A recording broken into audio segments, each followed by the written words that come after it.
నిర్ణయాలతో దూసుకుపోతున్న రేవంత్ రెడ్డి సర్కార్ మరో ప్రతిష్టాత్మక నిర్ణయం తీసుకుంది. గత బీఆర్ఎస్ ప్రభుత్వ హయాంలో తీసుకువచ్చిన ధరణి పోర్టల్ ను రద్దు చేసి కొత్త చట్టాన్ని అమల్లోకి తీసుకురావాలని ముందు నుంచి చెబుతూ వస్తున్న ప్రభుత్వం ఆ దిశగా అడుగులు వేస్తోంది. తాజాగా రెవెన్యూ శాఖ మంత్రి పొంగులేటి శ్రీనివాస్ రెడ్డి కీలక ప్రకటన విడుదల చేశారు. ధరణి పోర్టల్ ను రద్దు చేసి ఆర్ఓఆర్ చట్టాన్ని అమల్లోకి తీసుకురానున్నట్టు పొంగులేటి ప్రకటించారు.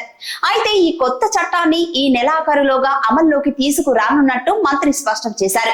తెలంగాణలో త్వరలోనే కొత్త ఆర్ఓఆర్ చట్టాన్ని అమల్లోకి తీసుకురానున్నట్టు తెలిపారు. ఇతర రాష్ట్రాలకు ఆదర్శంగా ఉండే విధంగా రూపొందించినట్టు పొంగులేటి శ్రీనివాస్ రెడ్డి చెప్పుకొచ్చారు. అయితే గత ప్రభుత్వం 4 గోడల మధ్యలో కూర్చొని ధరణి పోర్టల్ ను సిద్ధం చేసినట్టుగా కాకుండా ఈ కొత్త చట్టం రూపకల్పన విషయంలో ప్రజల అభిప్రాయాలు పరిగణలోకి తీసుకుంటామని పొంగులేటి పేర్కొన్నారు. ధరణి పోర్టల్ వల్ల తెలంగాణ ప్రజలు తీవ్రంగా ఇబ్బందులు ఎదుర్కొన్నారని, ఇప్పటికే చాలా భూ సమస్యలు పెండింగ్ లో ఉన్నాయని మంత్రి వివరించారు. కొత్త చట్టం తీసుకువచ్చి అందరి భూ సమస్యలను వీలైనంత త్వరగా పరిష్కరిస్తామని హామీ ఇచ్చారు. మరోవైపు గత ప్రభుత్వం డబుల్ బెడ్రూమ్ ఇండ్లను గాలికి వదిలేసిందని పొంగులేటి శ్రీనివాస్ రెడ్డి తెలిపారు. ఇప్పటికే పూర్తి అయిన డబుల్ బెడ్రూమ్ ఇండ్లను దసరా లోపు పేద ప్రజలకు అందజేస్తామని స్పష్టం చేశారు. ప్రతి నియోజకవర్గానికి 3,500 నుంచి 4,000 ఇండ్లు మంజూరు చేయనున్నట్టు పేర్కొన్నారు.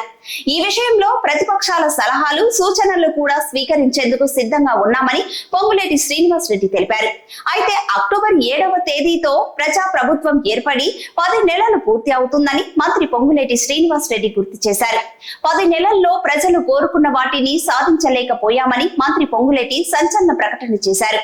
రాబోయే రోజుల్లో తెల్ల రేషన్ కార్డు సహా అన్ని పథకాలను స్మార్ట్ డిజిటల్ కార్డుతో అనుసంధానం చేస్తామని తెలిపారు.